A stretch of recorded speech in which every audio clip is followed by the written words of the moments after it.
wall has snapped. Oh shit! Now you do actually get a spare.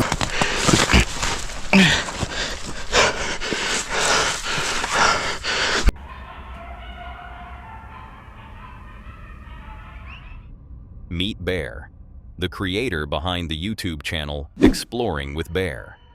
Through his videos, he takes viewers on thrilling and often terrifying journeys into the unknown, documenting his encounters with cryptids, unexplained phenomena, and the chilling mysteries of the wild. With his fearless spirit and immersive storytelling, Bear keeps his audience on the edge of their seats, but one day, he would come to understand just how unpredictable and unsettling these adventures could truly become. On a bone-chilling night, with temperatures plummeting to a real feel of 10 degrees Fahrenheit, Bear arrived at a remote location, a place where many viewers claim to have spotted Bigfoot and Dogman. Armed with a wool blanket and a Zippo hand warmer, he planned a night of truck camping, hoping to lure the elusive Bigfoot with an offering. Welcome back to another adventure, fam. If you're new to the channel, I'm J Bear. And for tonight's terrifying adventure, we are hunting Bigfoot back where you guys have spotted him multiple times. Not only Bigfoot, but Dogman as well. This wasn't Bear's first unsettling experience here. Just last winter, his tent was inexplicably destroyed. He also recounted a tragic drowning that occurred near the lakefront, a grim detail that cast a shadow over the entire area, leaving him to wonder if it contributed to the strange lights and occurrences reported. Because some of you might know that last winter when I was here, something destroyed my tent. It was outside ground, all kinds of things. So we will be in the safety of the truck with the doors locked tonight. There is also a tragic story that I have learned of this place. So the lakefront that I've showed you guys before, there has been a drowning there. Right out front here has been a drowning. Somebody lost their life out there. So I don't know if that explains some of the weird lights, some of the weird stuff that happens around here. Before settling in for the night, Bear aimed to set up an offering tree with an apple, strategically placing a night vision IR camera to capture any potential visitors. And then once we know we got a good fire going, we'll hit the offering tree up with the apple. And we also have the night vision IR camera. So we'll set that up facing the apple, and we'll see if Bigfoot, my boy, don't come and take it. After noting the brutal 21-degree temperature, Bear began the arduous task of building a fire, battling the extreme cold and damp conditions, all while under a winter advisory that would see temperatures drop into the teens. So I just checked right before I got back on camera. It is right now 21 degrees with a real feel of 10. And we are under winter advisory until I think 1 p.m. tomorrow.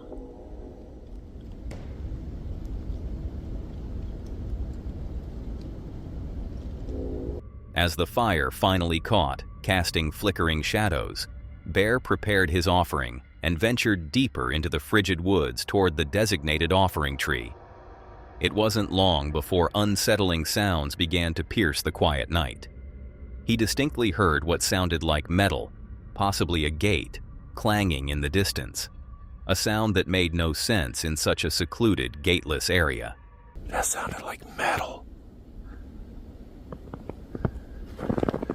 That sounded like a gate or something, like a metal gate, but there is no metal gate back here that I know of. Oh, I got the shivers. I got the shivers. That sounded like metal. That sounded like a gate or something, like a metal gate, but there is no metal gate back here that I know of. The chilling noises sent shivers down his spine, a feeling of unease that only intensified as he continued his search. With his powerful flashlight, Bear scanned the ground, discovering multiple footprints, tracks that were far too large and unusual to be human. This is footprints. It goes down. Look at all the leaves messed up there. Oh my goodness.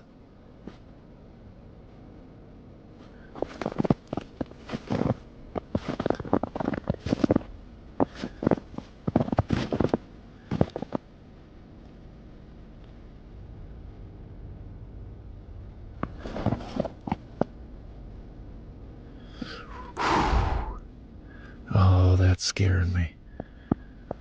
That's scaring me. That is scaring me.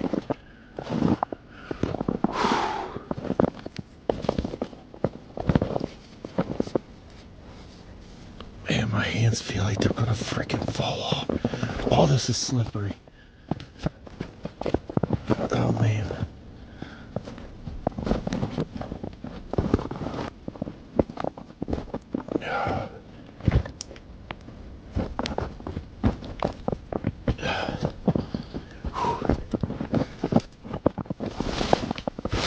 Whoa.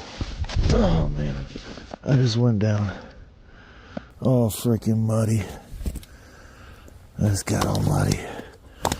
Okay. All muddy. All muddy. Whew. Dang it. Whew.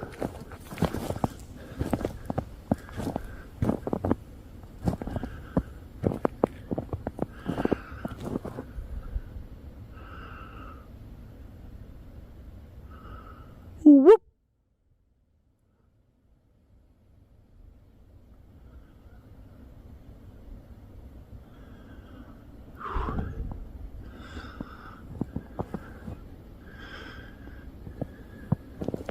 There's more tracks.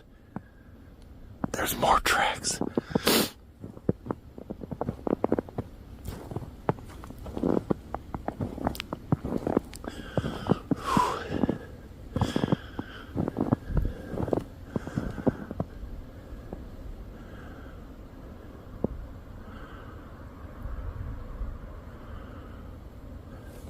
The eerie sense of being watched grew stronger with each step, but his most disturbing find came when he stumbled upon a strange symbol carved into a tree, what appeared to be a pentagram or some other unsettling marking.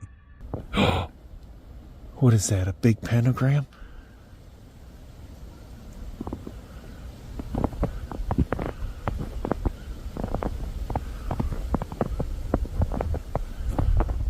What is that? Some symbol.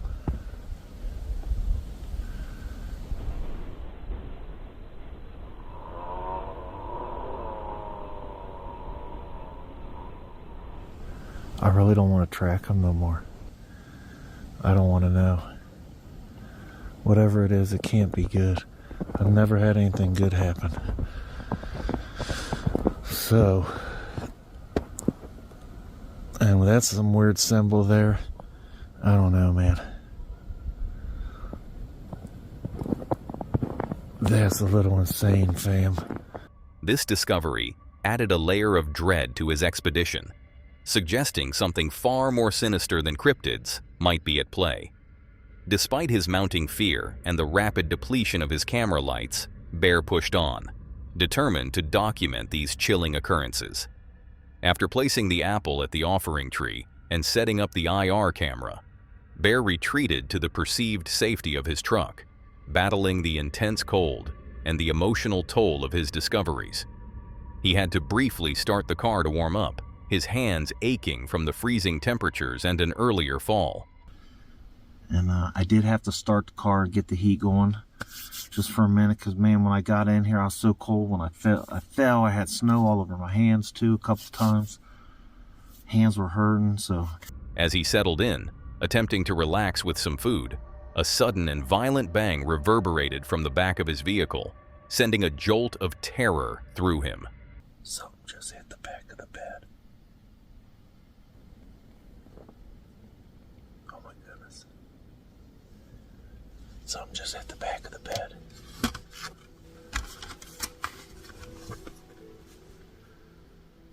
Hold on.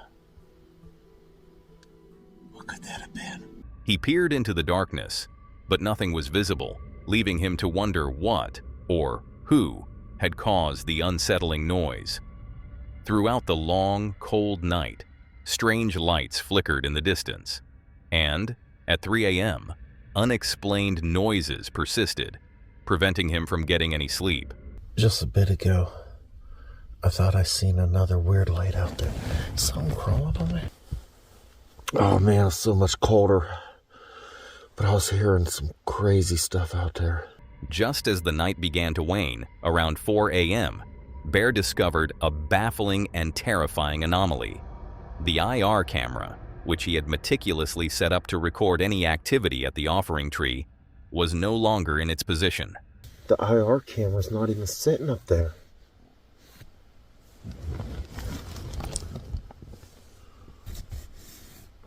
The IR camera's not even up there. How's that possible?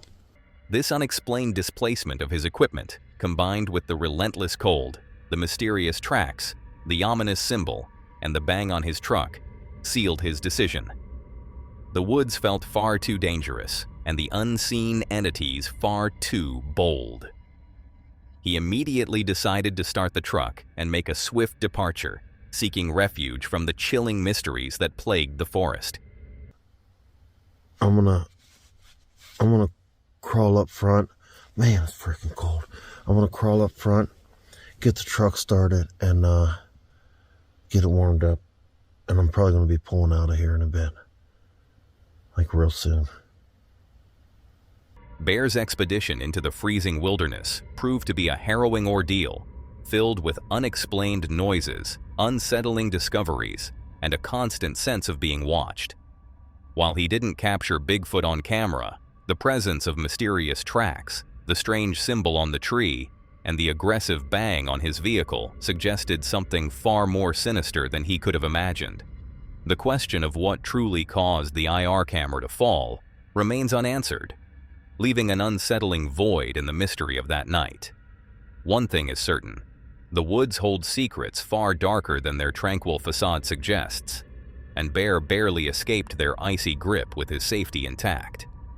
And now, let's move on to the next encounter. Meet Liam, the man behind the YouTube channel Good Block Outdoors. Through his videos, he shares raw, unfiltered experiences of wild camping, often braving the most extreme conditions the British wilderness has to offer. His dedication to capturing the untamed beauty and harsh realities of nature keeps his audience captivated. But one fateful winter night, Liam would face an ordeal that would test his resolve like never before. On a cold winter's day, Liam set off for a wild camp in the iconic Lake District. The forecast promised bone-chilling minus temperatures and wind chills as low as an unforgiving -16. With relentless rain already lashing down, Liam, ever the optimist, hoped for a transformation to clear, wintry conditions higher up. His journey began with a familiar challenge: a persistent parking dilemma in Coniston, where a 2-day maximum stay barely allowed for a single night's adventure. Despite the initial setbacks, Liam pressed on, ready to embrace the mountain. Yes, people, welcome back to another video. If you're new here, I'm Liam from Good Block Outdoors. Listen, I've got 4 words for you. Winter is here. Now, just behind me, if you can just see past the rain, just look past the rain temporarily. We're going to have to deal with a bit of rain for now. But if you look past the rain, into the distance, miss out the clag as well. Forget about the clouds and the clag and all that shite. Into the distance, we can actually see a little dusting, albeit very small, a little dusting of snow and ice on some of the highest peaks. So guess what we're doing tonight? We're off up for a wild camp, and hopefully we're going to get some nice wintry weather. Now, the one thing that is pretty much guaranteed, it's going to be a cold one. We're into the minus temperatures tonight, and can you believe, on the feels like temperatures in the wind chill, I'm reading as low as -16. Can you even see me there? I've got a right splash on that screen right now. But what can I do? We best get moving because time is kicking. It is already 1 o'clock and it's going to get dark by 4 o'clock, and we've got a mountain to climb. So this is definitely going to be one of them ones where we're going to have to go through a little bit of suffering. The rain has been relentless since I set off from the car. By the way, I'm in the Lake District, for those that are not familiar, and I've actually parked in Coniston. Once again, I feel like we go through this every single week. I've had a little issue with the parking. So I've parked in a paid car park in Coniston, but I'm actually wanting to stay out for 2 nights. So when I checked earlier on, it says maximum stay is 2 days. I was thinking that's 48 hours. Surely that's all I need. But when I went to pay then, it runs out tomorrow morning at 10 o'clock. That's not even 24 hours. So God knows what I'm supposed to do about that. I just didn't have enough time to be arsing about looking for somewhere else to park. As he started his ascent, navigating through the challenging terrain, Liam opted for a slightly longer route, strategically planning for easier access to his car upon his return. The rain continued its steady downpour, making the lower slopes a miserable affair. But his spirits lifted as he spotted the first dustings of snow and ice on the distant peaks. Hopeful for truly epic winter conditions, he pressed on, knowing that better weather awaited him at higher altitudes. A mile's worth of hiking today and park at this car park further up, but I decided to park in the village down in Coniston. So what that means is, although we've got to go a little bit further today, because of the route that I've plotted, we will be closer to that car park at the end as opposed to this one. A lot of car parks have started using this Ring Go app as a way to process their payments for parking. And to be fair, I actually prefer it. It saves messing about with coins and that, using them old school ones. The only thing I did wish, if there's one request, let me park for as long as I want, please. Look at the mountain range that's showing now, guys. All those layers. And I'm sure you can see up there, that looks to me like a nice dusting of snow. So I guess it can only really be snow, ice, frost, or maybe even a combination of all three. Whatever it is, it's got to be better than what it's like down here, because it is pretty damn miserable right now. But we are keeping the faith, because we are going to get some decent weather on this trip. His climb continued, and a minor misstep led him off the intended path onto a deceptive gravel track. A quick check of his map confirmed his suspicions, prompting him to backtrack and rejoin the correct, albeit slippery, grassy ascent. The momentary lapse in navigation was quickly overcome, and as he gained altitude, the relentless rain finally eased, offering a brief respite. This temporary lull in the storm revealed stunning views over Coniston water, and soon, Liam found himself at the snowline, eagerly anticipating the harsh beauty of a true winter wild camp. Either Chris or Karen must have dropped, and it says footpath to the old man that way, literally the way I've just walked up from. Now there's two options here. It looks like there's a path there and there's a gravel track here, so that arrow, I'm hoping it means go that way. Either way, it looks like I've got a choice between the slippy grass or this gravel.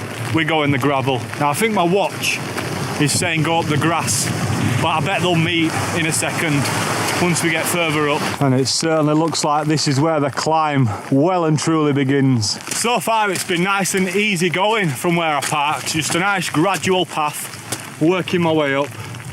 My watch is telling me that I'm off course, but I'm not, because we're going to join back up with it in a second. Now, if I spin you round, all this clag and stuff will clear off eventually, whether it's throughout the night so that we get to see it clear in the morning, or if we're luckier, it might clear this evening. We'll just have to wait and see. But one thing's for sure, we're not forecast any rain after this evening, so I hope they're bloody right with that one. The weathermen get a lot of shit wrong. I'm hoping it's not going to be that one. No rain after 5 PM, guys. Well, you can see what I can see, because it's just a case of face down and crack on right now, because the rain is just pelting me in the face. So this is the only way to get a bit of protection, using my hood.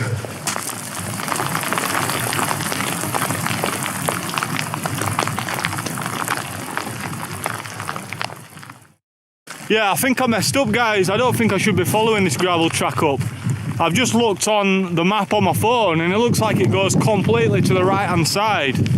So I'm not going to risk it. I'm going to turn back now I don't have to go all the way back down, don't worry about that. I can just cut across here hopefully, because it doesn't look far off the path. Just at that little point there, should be able to get across. Oh dear.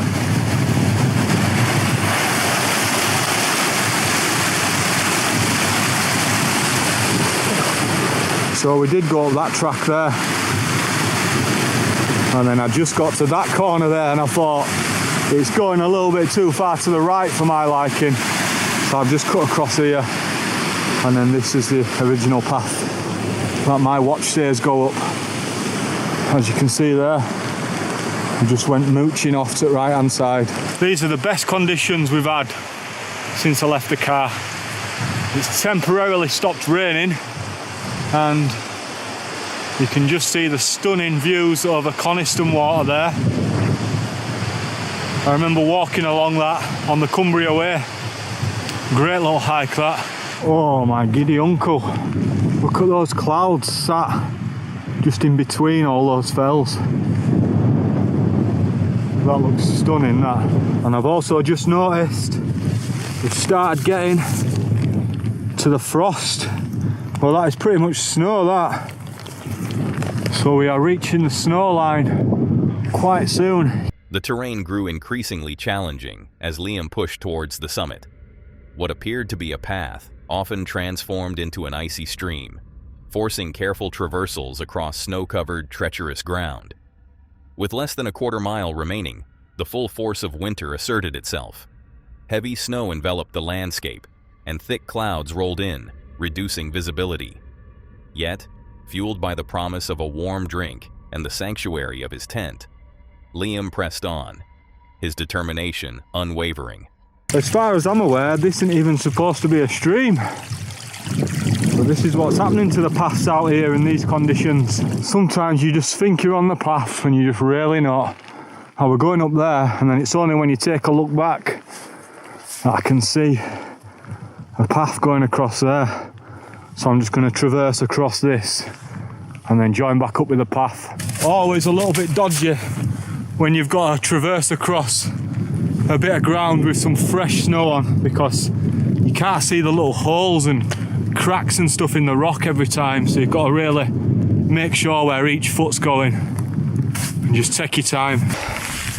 We're really close now, just less than a quarter of a mile till we get to the summit, which I think is just up there in those clouds. And as you can see by the conditions now, full on snow out here,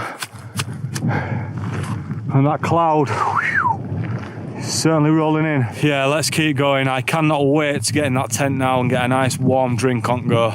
Upon reaching the summit of the Old Man of Coniston, Liam was met with a thick fog that obscured any potential views, a familiar disappointment from a previous ascent. Undeterred, he began searching for a suitable pitch spot. The ground, however, proved incredibly rocky, making the task of securing his tent pegs a formidable challenge. Despite the difficulties, Liam managed to get his tent pitched just as daylight faded, creating a much-needed haven against the increasingly brutal conditions. You can just see it sort of sticking out in the cloud. This has been one of the longest quarter of a miles of my life. I'm telling you. It's sliding about all over the place. And here's that wind. Finally. And there's the trigger. Yes, mate. We are at the summit of the Old Man of Coniston, or the Coniston Old Man, potato, whichever way you want to call it is fine with me. There's a little summit sort of cairn up there, and then we've got the trig point. Funnily enough, wow, as if I've only ever been up here once before, and I had the exact same views. Sod all. Sweet FA. But we're going to get some views in the morning. I can guarantee that right now. I promise you there will be some sick views from this summit in the morning. You have my word. So I'm going to work my way along the summit, sticking a little bit towards the edge, not too close obviously, and then hopefully at some point we'll find a nice little flat spot to pitch. Now unless when I get over there the wind is absolutely mental, then I will drop off either to the left hand side or come back and drop off to the right hand side of that little summit cairn. We'll see. I'm just gonna have a little mooch. Here we are, all pitched up on the summit of the Old Man of Coniston, the Coniston Old Man, potato. I can see the trig point right there, and what an epic pitch this is. I cannot go too close to the edge because we have got one hell of a drop right there, and that will be so slippy on that snow. So we're pitched up right here. What a spot that is. The tent has fit in really nice. I do need to go around, do a little bit of admin, hammer some of these in again because they're just getting pulled out of the ground. It doesn't seem like there's much grass here, so it's just been a case of hammering the pegs in the gaps between the rocks the best I can. Just hoping for the best. But what are you saying, guys? It's under my coat. So we've only got about 20 minutes of daylight left, so we were cutting it a little bit fine today, to be honest, but it's a good job. That tent is so straightforward and easy to put up in these conditions. Inside his tent, Liam found a temporary reprieve from the bitter cold. He inflated his air mat, settled into his heaviest sleeping bag, and donned all his winter gear, grateful for the warmth beginning to spread through him. Hunger soon set in, and he enjoyed a mangled meal deal wrap, followed by pistachios and Bunny Bites crisps. A well-deserved feast after the arduous climb. The simple pleasure of a hot Starbucks caramel latte sachet provided a moment of comfort before he ventured out for a quick check of his camp. Well, I am very grateful to be in this tent right now. I can hear the weather coming in again. Not sure if it's snowing or raining or what, but it doesn't sound very pleasant. And I have finally started to actually warm up. So I pumped my air mat up. I've got my foil mat down first. I'm in my sleeping bag. I've gone full on winter gear this time, obviously, because of the forecast.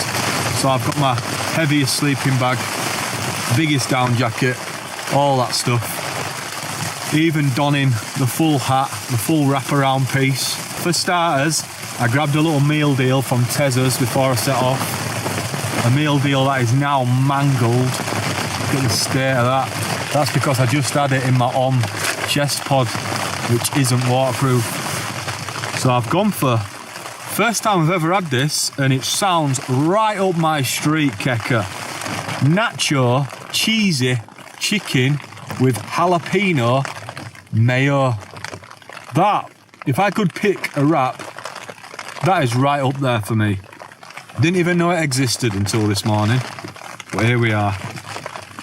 And I'm going to try it. I might take this cardboard out of it. Yep, definitely cardboard. It's hard to tell these days, isn't it, with some chicken that you get. Right, let's go for it. First impressions, it's cold. Boy, is it cold. But it's bloody lovely. I don't like it when you get like a wrap or a sandwich or something and they're stingy with sauce, with mayo. But this, nice and moist. To be fair, it probably helps that it's the nacho cheesy chicken, because not only have we got the jalapeno mayo, but we've also got the nacho cheese adding a little bit of dampness to proceedings. I'm not going to give it a rating, but I rate that.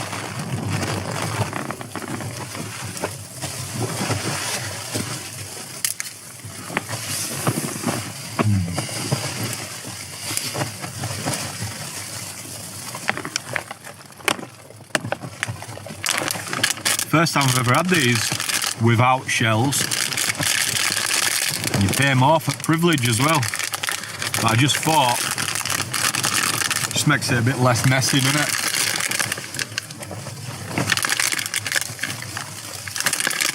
Oh, I love pistachios, me. You have to try not bang them in one sitting. That is some hella calories right there. Perfect hiking gear though.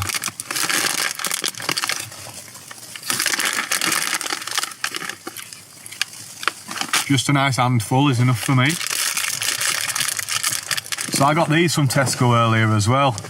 And I was umming and ahhing about getting the OG Pom Bears or going for the Schneid version and getting bunny bites. Turns out bunny bites cost more. So I thought, what's going on here, John? Let's have a little zoom in on the old details. And then I checked and you get 98 calories in each bag as opposed to like 60 or something in the others. So basically you're getting 10 crisps. Proper pushing the boat out this week. Gone for a Starbucks caramel latte. Not messing about. Best drink of the day, this. The first brew after you've just set up camp. Made even better the fact that it's been freezing. And this is just going to be a proper treat. Wish I had some biscuits. Little dunky dunk dunk dunk. Dippy dip dip. Yeah, I think Starbucks, they could be up there with some of the best sachet coffee. The outside world had transformed. Snow now covered his tent, and miraculously, the clouds had cleared, revealing a sky full of stars. But this calm was deceptive. Liam knew the forecast predicted severe 50-mile-per-hour gusts, a terrifying prospect given his rocky pitch. As the wind began to intensify, he went to re-tighten his guidelines, braving the wizard's blizzard and feeling the warmth rapidly drain from him. Back inside, he jury-rigged a snapped headlamp wire, a testament to his resourcefulness, and settled in with a bowl of chocolate cereal, hoping for enough 5G signal to stream "I'm a Celebrity." Let's have a look then, see what this tent's saying. So it must have been snowing earlier, look at this side. Sick. I wasn't sure if that was snow or rain. But yeah, that's cool. Loving that. Make sure these are all right. Solid. To be fair, should I take that off now? Don't know if you've noticed, and you won't be able to see it, but I'm not going anywhere closer than this. But it is actually clear. Like to the point that the stars are out, man.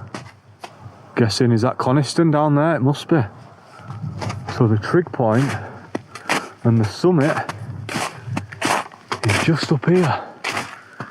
Should we really be having a wonder? Because it is very, very icy. Let's go have a look. But yeah, wow, that is bright. But yeah, really pleased with this camp now. So the wind is supposed to kick off big time later on. I'm talking 50-mile-an-hour gusts at 1 in the morning. So this literally is the calm before the storm. It's supposed to start snowing about 8 or 9 o'clock. The worst thing is, I know the gusts are bad. 50 mile an hour is awful, really. People might think 50 mile an hour might not be a lot. Trust me, when you're in a tent next to a big fat drop and you've barely been able to put the pegs in because you're hammering straight into rock, 50 mile an hour is a lot. Trust me, man. Right, so I think this is sort of shit I've been on with right now. So my light, ignore how blue my hands look. It's from those gloves that I was wearing earlier when they got piss let through. So the light that I use, where is it? This guy. I was walking about on the summit up near the trig point with it plugged into my power bank as normal, and I've bloody snapped the wire. I was fuming, tiny little wires as well. What a pain in my ass. So I thought, do you know what? I'll have a look in my wires, and I've sacrificed an old USB, whatever that is, the old school one. Do you know what I mean? I've only got one head torch, I think, that uses that these days. So I've sacrificed that. I've stripped the wire. Got my little knife here. And then I've just joined the positive and negative, or positive and ground, whatever you want to call it, earth, all that shit. I don't know, I'm no electrician. Nice simple job though. I'll plug this light in and see if we go kaboom. Let's have a look. There you go, it's on. Blue light. Beast. I'm buzzing with that. And I've got some electrical tape there. So I'm just gonna tape up that wire and hopefully it'll do me till the end of this trip. I've been buying a lot of shit today, you know. I ain't used this ball for time. Probably should have given it a wash before I brought it out. I bought a full pack of cereal. So I got those fake Craves. You know Craves, don't you? I got the Tesco's own version. Chocolate pillows. And I'm going to have some of them. Look at that, looks like I'm bloody feeding dog. I ain't got a dog. If I had one, it'd look like I was feeding it. Does that not look like dog biscuits or what? No chance of this milk going off, is there? How many of you lot are watching I'm a Celebrity at the moment? It's probably one of those love it or hate it things, innit? I love it. I've watched it since I was a kid, and I watch it every year without fail. So I'm hoping. I've got 1 bar of 5G up in this bitch right now, and I'm hoping that's going to be enough to stream it. If not, I'm going to have to get some better signal at some point tomorrow. Right, I'm going to go out and check these guy lines because this wind started kicking off, and just give them a little tighten up, see how the pegs are looking, which hopefully should be frozen into the ground by now. Now, to make sure that I don't get my dry socks wet, I've put my feet in some bags before putting them in my boots, just in case.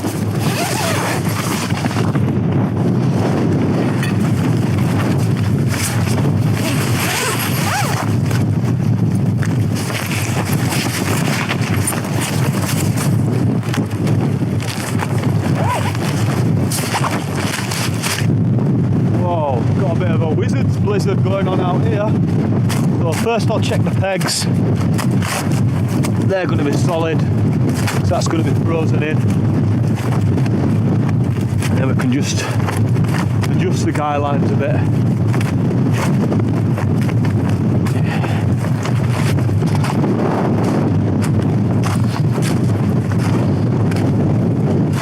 But yeah, tent is frozen now. See all this frost on the poles. Yeah, I don't want to stay out here for too long because that warmth that I just generated is soon gone, put it that way. Especially on my face. Jeez, that wind chill.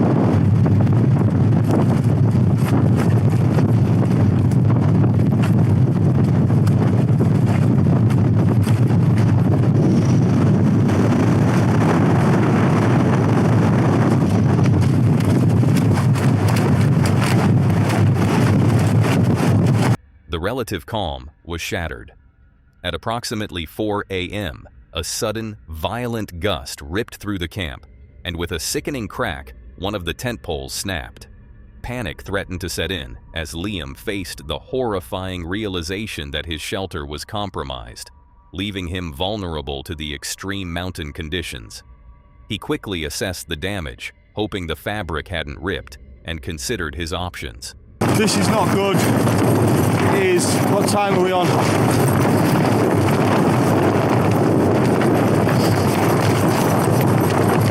It's 10 to 4. We have had a catastrophe. Pole has snapped. Oh shit. Now you do actually get a spare piece of pole, and I've got that with me, but I just don't think I'm in any position right now to be trying to fix that and thread the elastic through and all that stuff. So I'm not sure what to do right now. I'm just praying that when it's snapped, it's not ripped any of the fabric. We have been very lucky if that's the case. So it's just one piece of pole that's snapped. I'm not sure if it's a guy line that's come out or what, but it's not great, is it? So I think now we're going to have to pack up. What else can we do, man? We're going to have to pack up and head down. This is, I'm putting it down to user error, not choosing the most suitable spot for pitching. But I don't know. If anything, I think a guy line's come out and then there's just been that much pressure on that pole that it snapped. Now obviously double poling is an option in future. I might have to think about that for these sort of camps.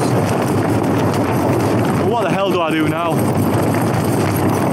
gonna have to start packing away, aren't I? Despite the urge to pack up and descend in the dark, Liam made a strategic decision.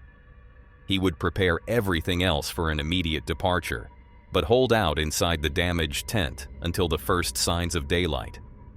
He armed himself with 3 head torches and micro spikes, ensuring he had the necessary tools for a safe descent if the situation worsened. The tent, against all odds, continued to stand, bearing the brunt of the relentless gusts, offering a fragile but essential sanctuary through the remaining hours of darkness. Fair play to this thing, man. I don't know how it's still standing right now. We've got 2 poles in, but we're hanging on in there. I've been thinking, let's not make any rash decisions.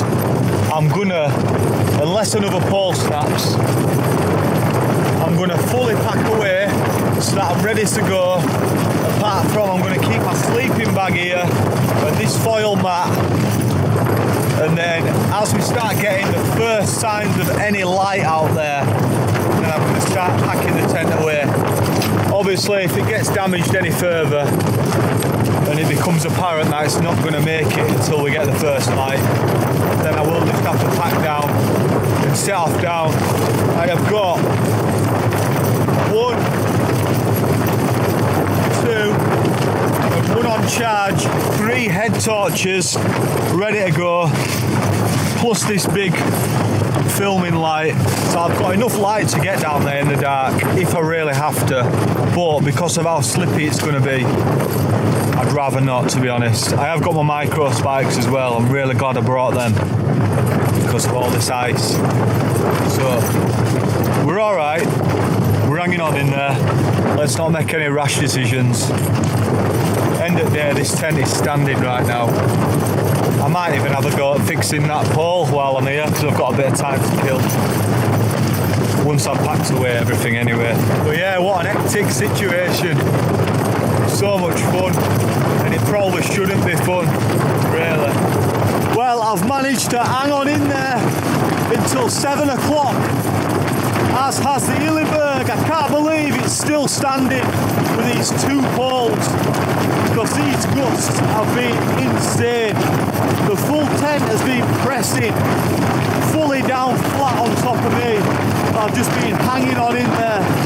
I realised that the safest place until it started getting light was obviously inside this tent. I was going to go down in the dark, but... As dawn broke, Liam emerged from his compromised shelter to a breathtaking spectacle. The rising sun illuminated snow-capped peaks and stunning vistas over the Lake District, a truly epic reward for his overnight ordeal. With his micro spikes aiding his descent across the icy paths, Liam made his way down, reflecting on the intense experience.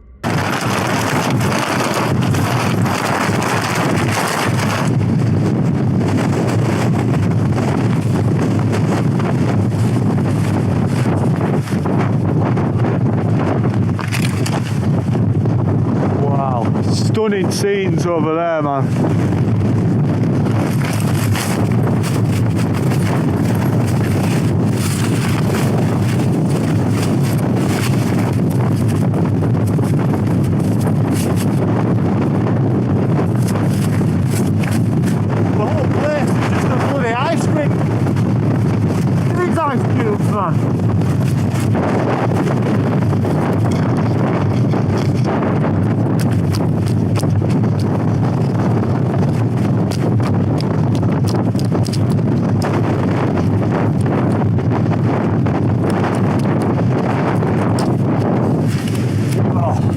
I got it. Never leave a man behind.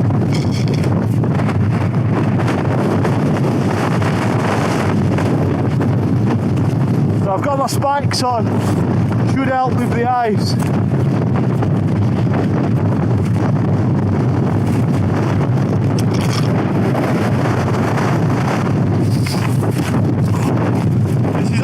impossible to walk. Oh my God. Just getting behind this little divot here made such a difference.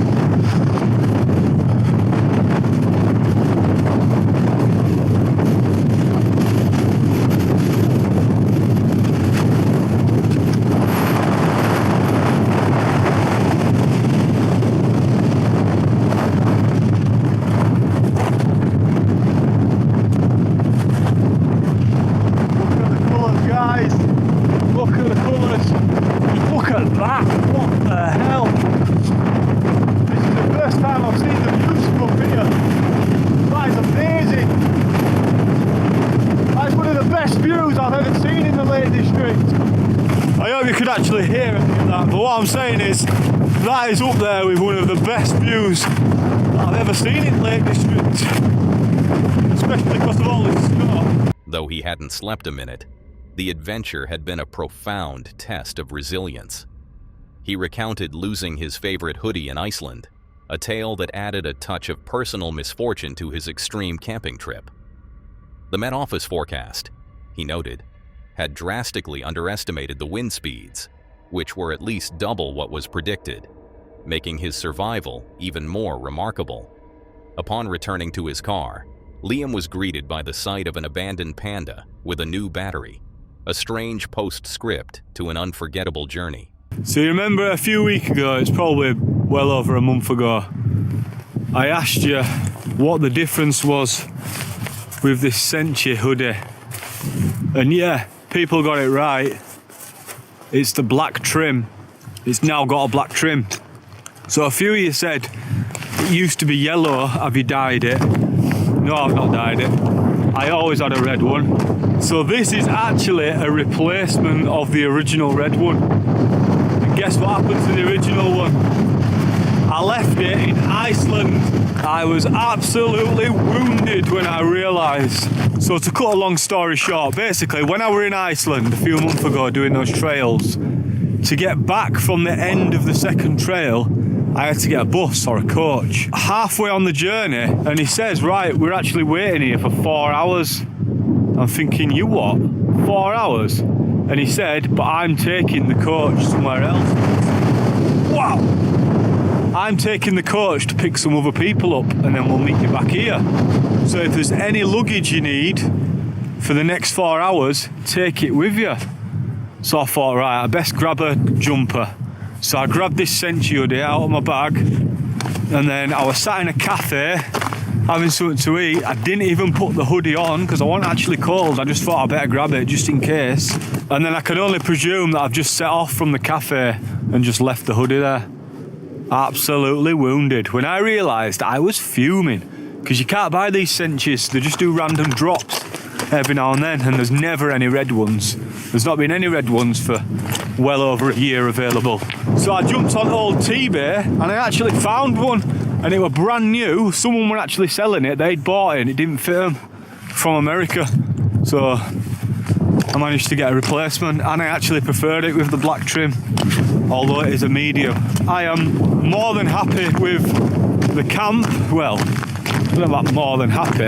I haven't had 1 minute's sleep, not a single minute did I close my eyes. So when you think of it like that, then obviously it's not great, but I had a lot of good fun. I can certainly say that tested me then, tested my patience, and I just had to keep calm, keep a calm head, calm, cool, collected, all that stuff. But yeah, it's just vital in any situation like that, when shit hits the fan, just don't panic, just stay calm, give yourself a few minutes, compose yourself, think about what you're going to do, what are the options, weigh it up. That's what I did, because immediately I was thinking in my head, right, obviously I'm going to have to go now. The pole snapped on the tent. What the hell else am I supposed to do? Then I just thought, right, what time were it? I can't remember what time. Well, I'm sure it was like 3 o'clock when it happened. But I thought, we can bide us time. We're safer inside the tent as it stands. So let's at least get prepared to bail. But hopefully we didn't have to bail. And we didn't. So it worked out well in the end. But because I had all my stuff ready to go, if the pole did snap, like the second pole, then obviously I'd have gone So I'd say it were worth it, just waiting it out. That were definitely the safer option. But plan B, just in case, would have been come down in the dark. I did have 3 head torches, so I'm fully prepared. But it is what it is, isn't it? The only thing I'm gutted about is my route that I planned. I had a nice 2-day route, 2 nights, not 2 days, sorry, 2-night route, 3 days. I was going to do another wild camp tonight, some epic hiking in these mountainous conditions. But what can I do? It's a shame I ain't got a spare tent in the car, because if I did, some of them wind speeds, man. It said on the Met Office that, yeah, it was 50 mile an hour at like 12 o'clock. We went through all that. That was fine. It was hanging on in there. And then it just thought, my God, it stepped it up another level. It was supposed to be like 30 mile an hour gusts at the tops, very tops, this morning from like 5 o'clock onwards.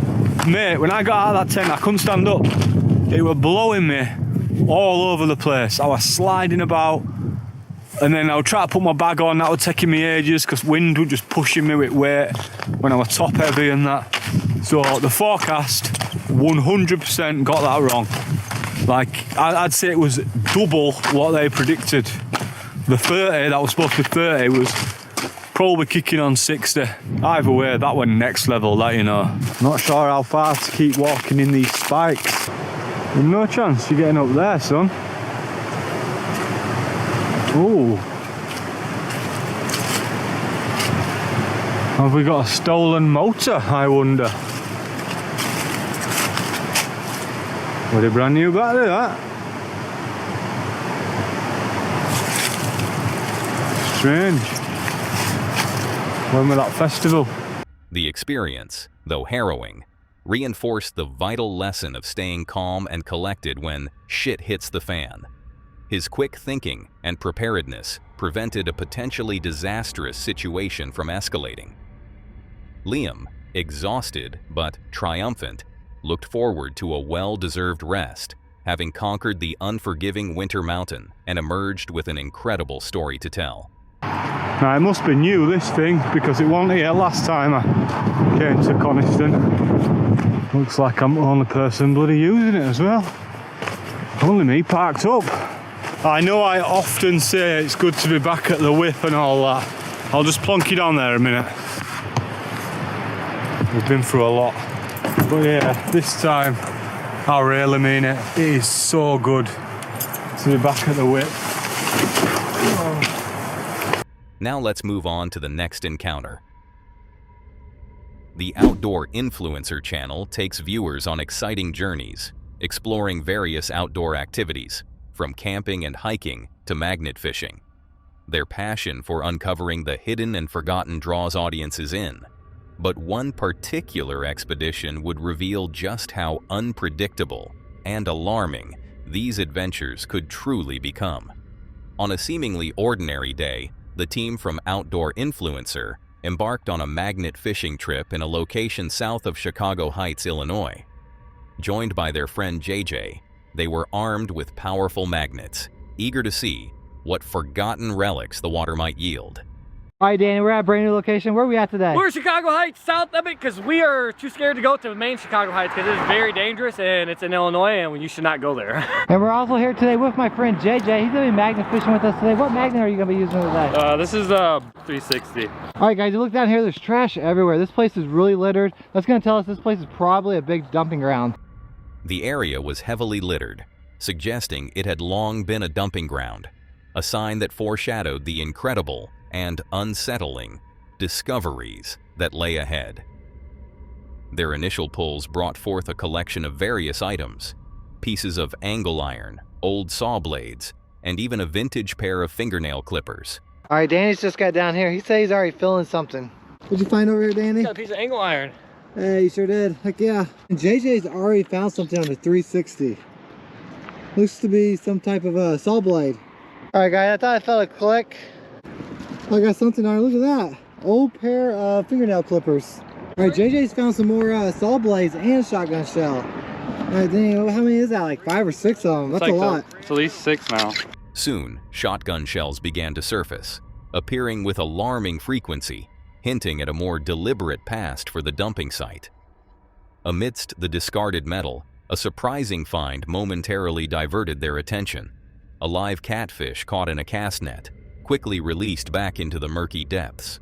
Alright, so he's gonna rip the net open and get the fish out and release it. But the true significance of their day was about to emerge.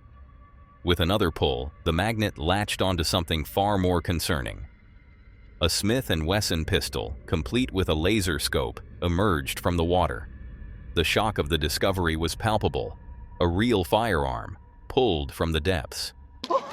No way, Danny's just found a gun. Dude, what? No, dude, it's a Smith & Wesson with the... That airsoft, bro, that's air... No, it's not. What's stuck in it? What is that? Oh, acorn. Dude, that's definitely a Smith & Wesson with the laser scope. Dude, it's cleared. Bro, that was quick, bro. That's sick. I want to keep that so bad because that's restorable. All right, Danny's just found this. Look at it. It's an old Smith & Wesson. That's nice. It's got a laser light and everything on it. The team carefully examined the weapon, confirming it was cleared, but the implications of such a find were immediately clear. As they continued, the finds became increasingly varied and bizarre, including a magnetic bag containing a mysterious, blurry object, and a machete adorned with butterflies and a pride flag, raising more questions about the item's origins. All right, guys, so I just found this bag right here. It was magnetic.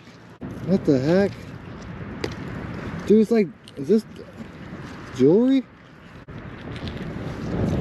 Oh, it's a bell. No freaking way.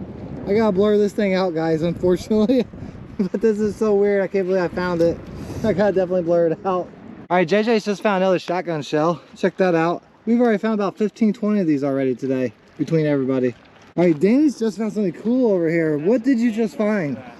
I found a machete with butterflies on it. What? Dude, it has like a pride flag on it too.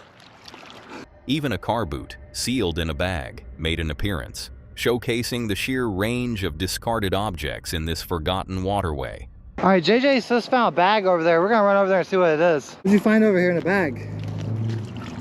Is that a boot for a car? That's a car boot in a bag, guys. That is, bro. You found a car boot. Pretty cool. Then, the moment that truly escalated their day arrived. A massive item tugged hard on the magnet, creating significant bubbles as it slowly ascended. To their astonishment, a rifle, resembling a .30-06 deer rifle, still encased in what appeared to be a bag or rifle case, broke the surface. All right, JJ says he's got something big coming up. If you look really close, you can see the bubbles. Oh! No way! JJ just got the shotgun. Oh! Yeah, they jumped that dunk on him. That's a rifle. No! No Put it freaking up way. here. That looks like a .30-06. That dude's seen that one be pulled up. Holy cow, put that up here on the brick. Let's see that. No freaking way. No, that's a bag. That was in a bag. Yeah. Look at, what's this? Nope. Pull that bag off, or actually leave the bag on. That's Wow. insane, guys. Yeah, this is definitely looks like a .30-06. Let's get it, I'd say let's get it to the car before someone sees it. That guy already seen it over there. Here, grab that bag so it doesn't fall off. Holy cow, that's a full-on sniper, guys. That's a deer rifle is what it is. This was no ordinary find.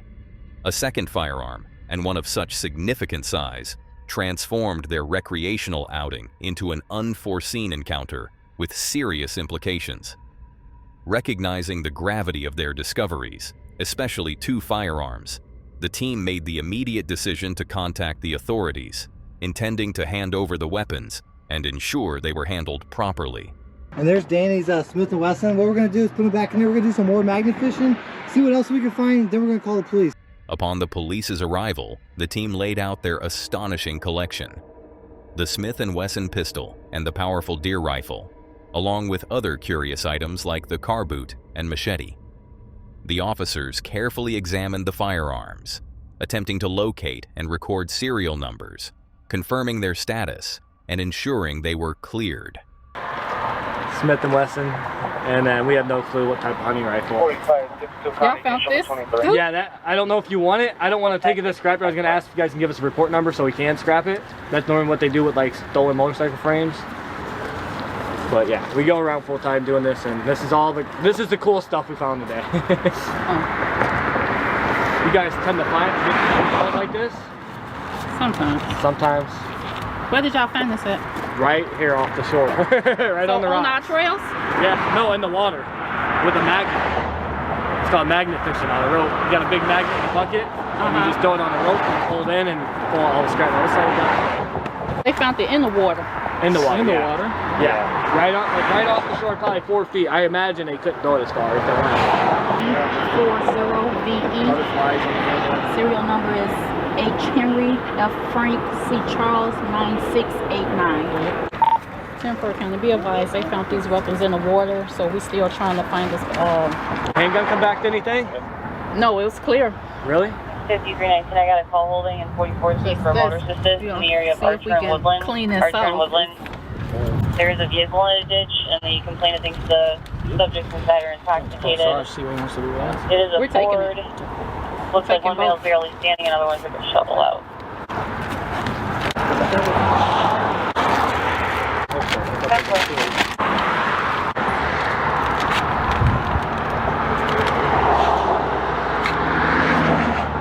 And this one clear too. It's really low.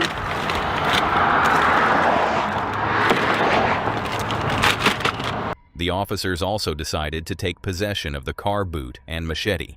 Oh no, we gotta take that. You gotta take it? Yeah, we gotta take it. Okay. I figured we'd tell you. Yeah, Like I said, I don't want to go to a junkyard and get arrested because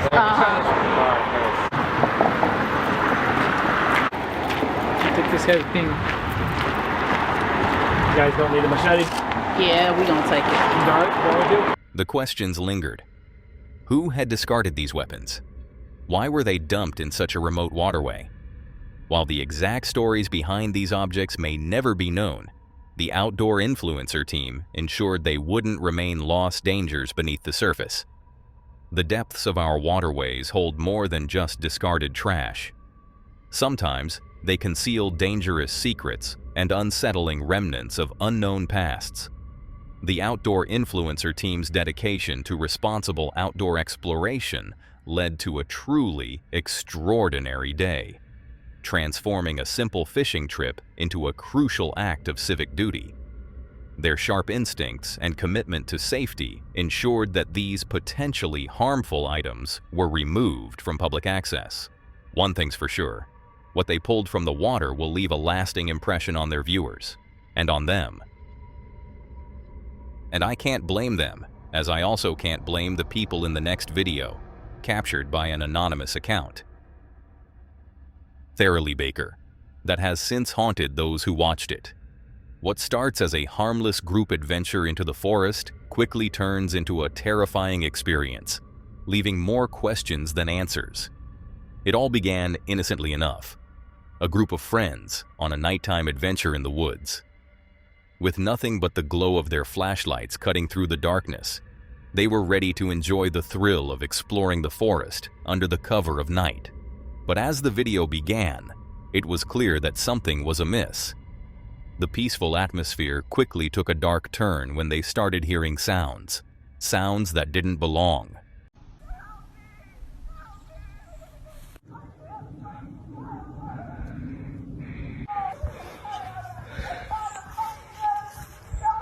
A voice, seemingly from nowhere, cried out, "Help me!"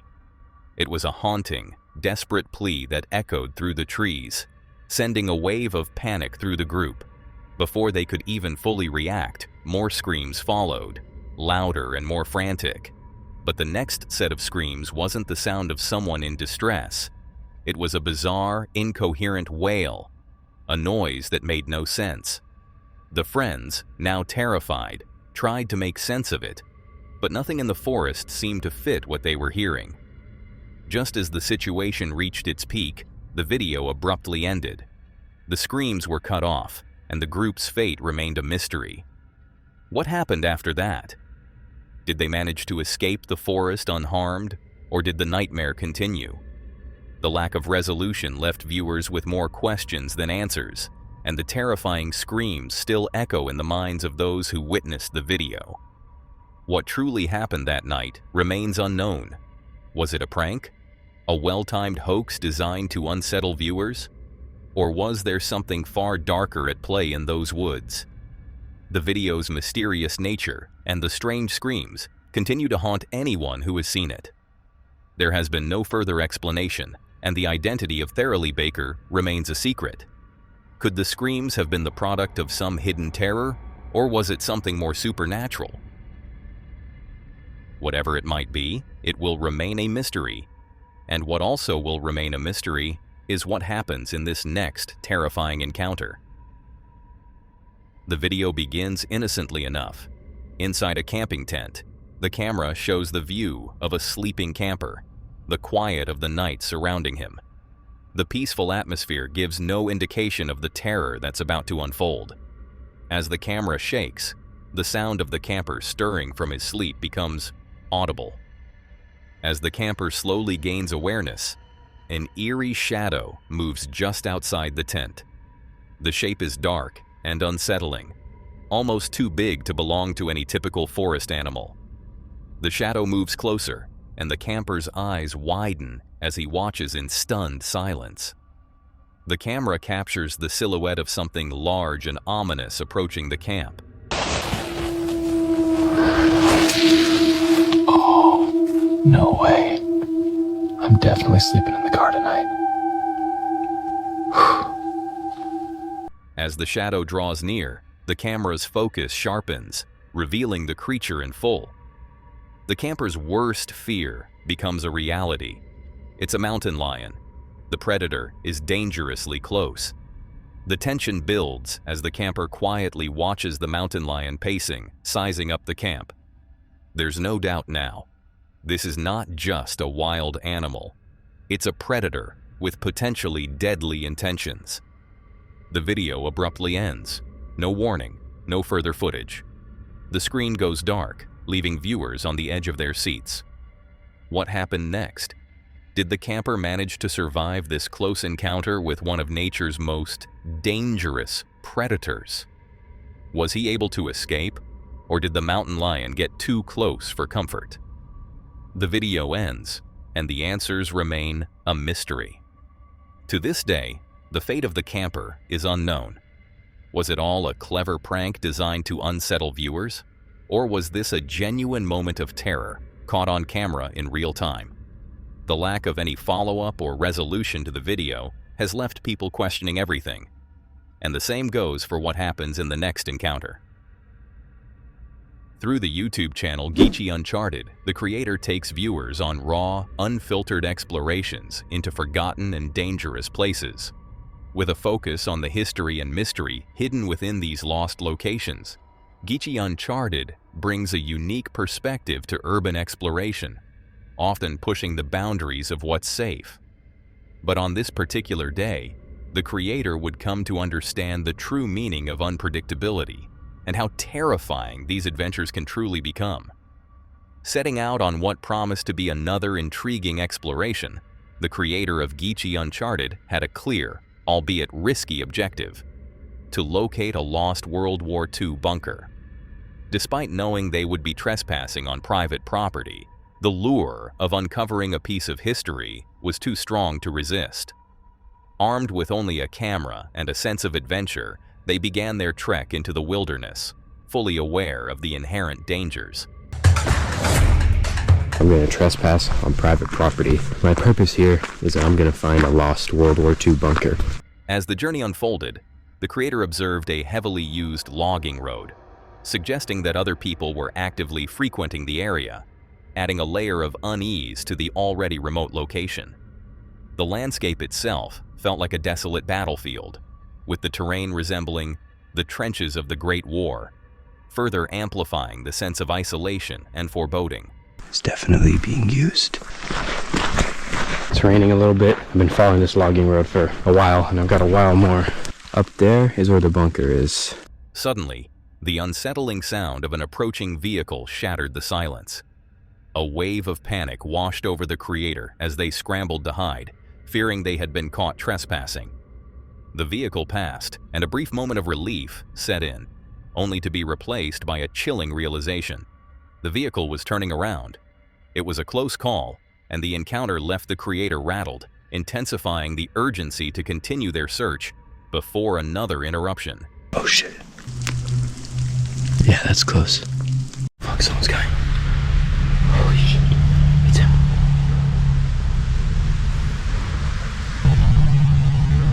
That was fucking close. Okay, that's him. He's coming back. That's not his truck. Oh, but that's a truck. Oh, that was 2 other workers. I'm trying to film this real quick, because I don't know when this fucker's gonna come back. Okay, I have to climb up this shit. We have to get up this hill. I have to crawl. This is absolutely fucked. This ground looks really unstable. The path ahead was daunting. A steep, unstable hill loomed, forcing the creator to climb on all fours. With every strained movement, the ground beneath them shifted precariously, threatening to give way. The ascent was proving to be a monumental challenge, far more difficult and dangerous than initially anticipated. Just as they were nearing the summit, a sudden misstep sent the creator tumbling. They barely managed to regain their footing, catching themselves on a perilous cliff edge.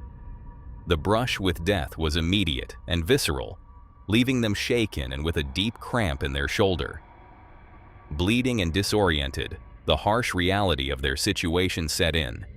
They were injured, and the path forward was a treacherous, impassable cliff. Oh, yeah. Ow. I don't know where my sheath is. Okay. Dude, these brambles are overgrowing these rocks. Okay, now we're risking it. I don't know if I can get up this. Oh my god. Oh shit. Oh no. This might get precarious. Yo. I don't have a choice. I have to keep going. Dude. No.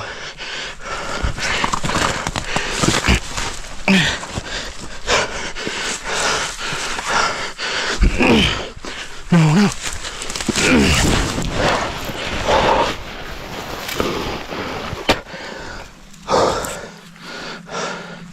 Oh my god. Hold on. My shoulder cramped hard. That almost killed me, dude. It was a moment of stark realization. The initial excitement of the expedition had been replaced by a chilling understanding of the extreme risks involved. The creator candidly admitted that this had been their worst idea ever. A reckless decision that almost cost them their life. With dwindling light and a severe lack of proper equipment, the mission was clearly untenable. So what just happened was you probably just bore witness to my worst idea ever. What the fuck, dude? Lord have mercy, I did not expect that. That was the worst thing that I've done in a long fucking time. I would have gotten there faster by taking the road, and I wouldn't have fucking nearly died. I'm not gonna be able to find this bunker with just my phone as a fucking flashlight, man. I gotta turn back. The mystery of the lost World War II bunker remains unsolved, overshadowed by the very real dangers encountered. Sometimes, the most daunting challenges aren't found within hidden relics, but in the relentless forces of nature and the unexpected encounters that remind us of our own vulnerability. This expedition may have ended without the bunker being found, but it offered a far more profound lesson. Sometimes, the wisest adventure is the one you know when to walk away from. A similarly situation unfolds in the following clip. A quiet evening of watching sports took an unexpected turn when a distant howl broke the calm.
some guy started like whistling.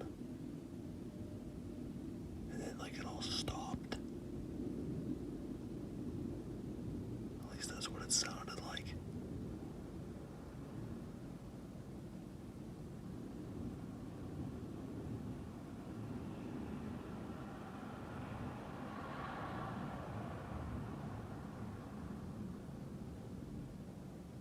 It's crazy. What began as a vague noise quickly grew into a chilling frenzy of screeches and barking, sounds far too chaotic to be from neighborhood dogs. Heart pounding, the creator rushed to the window and began recording, the eerie mix of howls echoing through the night. Then, just as suddenly as it began, the noise stopped, leaving only silence. Whatever caused it vanished without a trace, raising the unsettling question of whether it was a wild animal or something far more mysterious lurking in the darkness. Now that was all for today, folks. If you enjoyed these clips, subscribe to my channel and click to see more on the video on screen.